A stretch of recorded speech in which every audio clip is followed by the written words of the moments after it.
अस्सलामुअलैकुम my dear students, कैसे हैं आप सब। एरर्स एरर्स टिप नंबर 1 है जिसे हम स्टडी करेंगे। एरर्स को स्टडी करने से पहले हमें देखना पड़ेगा कि नंबर्स की टाइप्स कौन सी होती हैं, नंबर्स क्या होते हैं, इनकी टाइप्स क्या होती हैं। देखें, नंबर्स हमारे पास ऑफ कोर्स हमारे पास न्यूमेरिकल वैल्यूज़ होती हैं। For studying numerical computing mainly numbers are of two types. Number जो है दो तरह के होते हैं, exact number, approximate number. Exact number ऐसे नंबर होते हैं जो फाइनाइट नंबर्स होते हैं, मतलब कि जिनकी कोई एंडिंग होती है, जैसे कि आप लिख दो 2, ठीक है, ये एक मतलब फाइनाइट नंबर है। फिर अप्रॉक्सीमेटेड वैल्यूज वो होती हैं, ऐसे नंबर्स होते हैं जो कि इनफाइनाइट होते हैं, जैसे कि जो चलते जाएं, जैसे कि 3.3333 आपको सोन चलता जाए 3 होते हैं अप्रॉक्सीमेटेड हमारी नंबर्स। सिग्निफिकेंट फिगर्स आ जाते हैं हमारे पास, ऐसे नंबर्स जिन्हें हम कुछ एक्सटेंट तक अप्रॉक्सीमेट कर सकें, मतलब कुछ फाइनाइट डिजिट्स तक हम उसे अप्रॉक्सीमेट कर सकें, जैसे कि 2.345555 ऐसे अगर आ रहा हो तो हम इसको लिख सकते हैं ना 2.35, हम इसे राउंड ऑफ कर सकते हैं, ये हमने इसे अप्रॉक्सीमेट कर लिया टू अ फाइनाइट डिजिट, तो इसे हम कहते हैं significant figures.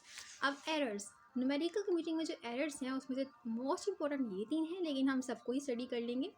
Inherent error, absolute error, round off error, relative error, truncation error and percentage error. Inherent error ऐसे एरर्स होते हैं ये एरर्स जिसमें क्या होता है कि हमारे पास जो डेटा आता है ना, वो डेटा पहले से या तो अप्रॉक्सीमेट हुआ होता है या फिर हमारी कंप्यूटिंग में उसको लिमिट लगा दी गई होती है, तो ये होते हैं इनहेरेंट एरर, मतलब ऐसी एरर जो कि हमें पहले से ही दिए गए, मतलब कि जो हमें वैल्यू दी है ना उस वैल्यू के अंदर ही एरर है, मतलब जैसे वो वैल्यू लिखी है उसी वैल्यू के अंदर एरर है, तो हमारा क्वेश्चन भी गलत हो रहा है, तो इसे हम कहते हैं इनहेरेंट एरर। लेकिन हम इसको रिड्यूस कर सकते हैं अगर हम एफिशिएंट डेटा यूज़ करें हाई एक्यूरेसी के साथ, और अगर हम ज़रा ज़्यादा डाटा यूज़ करें, जैसे कि हम अगर यूज़ करते हैं 0.9999 तो हम इसको राउंड ऑफ कर सकते हैं 1, कर सकते हैं ना, तो ये हमारे पास आ जाएगी इनहेरेंट एरर को क्योर करने की एग्जांपल। अच्छा, फिर आते हैं राउंड ऑफ एरर, ऐसे एरर जो कि राउंड ऑफ करते हुए अकर हो जाते हैं, हम उसे गलत राउंड ऑफ कर लें तो वो हमारी होते हैं राउंड ऑफ एरर्स। इसको भी रिड्यूस किया जाता है अगर हम सिग्निफिकेंट डिजिट्स की सही से कंप्यूटेशन करें, तो फिर हम इन्हें भी ठीक कर सकते हैं राउंड ऑफ एरर्स की, जस्ट लाइक दिस। फिर आज की डिस्क्रिप्शन है कुछ, sometimes we have numbers with large digit such as this, तो हम इसको राउंड ऑफ कर सकते हैं अच्छे से। अब ये डिजिट जो है ये 8 भी बन सकता है, ये 3.6 भी बन सकता है, और हाँ 3.6 7.6 बन सकता है ये, और ये 8 भी बन सकता है हमारे पास। तो अब हम अगर इसमें मिस्टेक करेंगे तो फिर वो जाहिर है हमारे पास आंसर गलत आएगा उसका। अच्छा, ये हमने सॉल्व करके देखा यहाँ पे, ये देखो, मतलब मैंने यहाँ लिखा हुआ है कैसे कैसे ये हो सकते हैं राउंड ऑफ, ठीक है ये। अच्छा, अब राउंडिंग ऑफ एरर क्या होता है, राउंड ऑफ एरर क्या होता है, हमारे पास जो नंबर दिया था वो ये था, उसको राउंड ऑफ करके हमारे पास ये नंबर है, तो जो हमें वैल्यू दी और जो हमने राउंड ऑफ की उसके दरमियान में जो डिफरेंस होगा वो हमारे पास होगा राउंडिंग ऑफ एरर। हमारे पास वैल्यू ये दी, हमने इसको राउंड ऑफ किया अपने लिहाज से ये, लेट्स सपोज, फिर जब हम इन दोनों को सब्ट्रैक्ट करेंगे तो इनका जो डिफरेंस होगा जो कि ये है वो कहलाएगा राउंडिंग ऑफ एरर। इसमें इतना एरर है इसके राउंड ऑफ करने में, ठीक हो गया।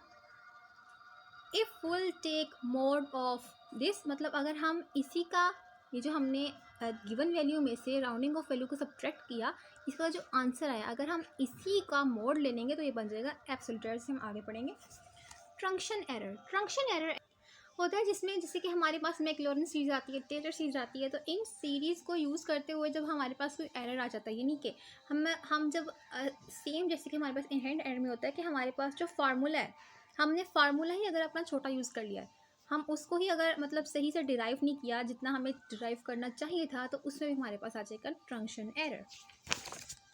फिर आता है हमारे पास एब्सोल्यूट एरर क्या होता है कि हमारे पास जो एग्जैक्ट वैल्यू है, जो गिवन वैल्यू है, और उससे जो हमने अप्रॉक्सीमेट की यानी कि राउंड ऑफ की वैल्यू, उनको जब हम माइनस करें और फिर उसका मोड ले लें, जो आंसर है इसका मोड ले लें, तो हमारे पास बन जाएगा एब्सोल्यूट एरर। हमने पहले भी पढ़ा यहाँ पर राउंडिंग ऑफ करते हुए, यहाँ पे मैंने बताया था आपको कि जो हमारे पास इसमें आंसर आया ये वाला, तो उसी को हम अगर उसका मतलब मोड ले लें तो हमारे पास आ जाएगा एब्सोल्यूट एरर। फिर आता है हमारे पास रिलेटिव एरर। रिलेटिव एरर ऐसा एरर होता है कि जो हमने अपना एब्सोल्यूट एरर निकाला है ना, हम अपने एब्सोल्यूट एरर को गिवन वैल्यू पर डिवाइड कर देंगे तो हमारे पास आ जाएगा relative error. Absolute error divided by exact value, तो हमारे पास आ जाएगा रिलेटिव एरर। मतलब कि एब्सोल्यूट एरर रिलेटिव एरर एक दूसरे पर डिपेंड कर रहे हैं। कैसे? पहले हम क्या करेंगे, एग्जैक्ट वैल्यू में से हमने ये एग्जैक्ट वैल्यू है, राउंडिंग ऑफ वैल्यू, इसको सब्ट्रैक्ट किया, हमारे पास ये आंसर है। इसका हमने मोड लिया, मोड लेते हैं क्या है, सिंपल हम नेगेटिव साइन को प्लस कर देते हैं, तो प्लस हो गया, हमारे पास आ गया एब्सोल्यूट एरर। अब हमने फाइंड करना रिलेटिव एरर, तो हम क्या करेंगे कि इसी एब्सोल्यूट एरर को डिवाइड कर देंगे इस गिवन एग्जैक्ट वैल्यू से, तो हमारे पास आ जाएगा रिलेटिव एरर हमारा। फिर आगे हमारे पास आता है परसेंटेज एरर। परसेंटेज एरर क्या होता है कि जो हमारा रिलेटिव एरर आया उसको अगर हम 100 से डिवाइड मल्टीप्लाई कर दें तो हमारे पास आ जाएगा हमारा क्या कहते हैं, परसेंटेज एरर। ठीक है, इसको लिखने काफ़ी तरीके हैं, मतलब कि एग्जैक्ट वैल्यू माइनस हमारी approximated value divided by exact value multiply 100। ये किसका फार्मूला था? ये हमारे पास था ER का फार्मूला, मतलब कि रिलेटिव एरर का। ये हमारे पास किसका फार्मूला, इतना सा, ये हमारे पास है एब्सोल्यूट एरर का फार्मूला। मोड तो ऑफ कोर्स हम लेंगे ना, और ये होगा रिलेटिव एरर का फार्मूला। तो ये सारे मिक्सचर एक दूसरे से मिलके बन रहे हैं। परसेंटेज एरर में हमारे पास relative error, absolute error combine हो जाते हैं। ठीक हो गया। अच्छा, यहाँ पे एक नोट लिखा हुआ है, if two numbers are added और subtracted then magnitude of EA absolute. मतलब कि वो ये कहना चाह रहा है कि अगर हम दो नंबर्स जो हैं उनको पहले ऐड करें, फिर उसका हम वो लें, क्या कहते हैं, मोड लें, तो भी आंसर ठीक आएगा। अगर हम पहले मोड ले लें दोनों वेरिएबल्स का, फिर हम उन्हें ऐड करें या सब्ट्रैक्ट करें, तो भी आंसर सेम आएगा। यानी कि वो कह रहा है पहले आप उनके मैग्नीट्यूड कलेक्ट कर, मैग्नीट्यूड जो है वो आप उनके निकाल लो, उसके बाद आप उन्हें ऐड या सब्ट्रैक्ट करो तो आंसर सेम होगा।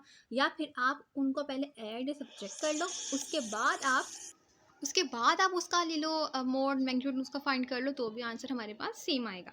यहाँ पे एग्जांपल है, हमारे पास ये वैल्यू है गिवन, ठीक है, ये हमारे पास गिवन वैल्यू, हमने इसका लिया मैग्नीट्यूड और हमने कर दिया इसको, मतलब जो भी इसका आंसर है हमने सॉल्व कर लिया, तो हमारे पास इसका आंसर आया ये। अब इसका एब्सोल्यूट एरर जो है वो 0 आया इन केस 1।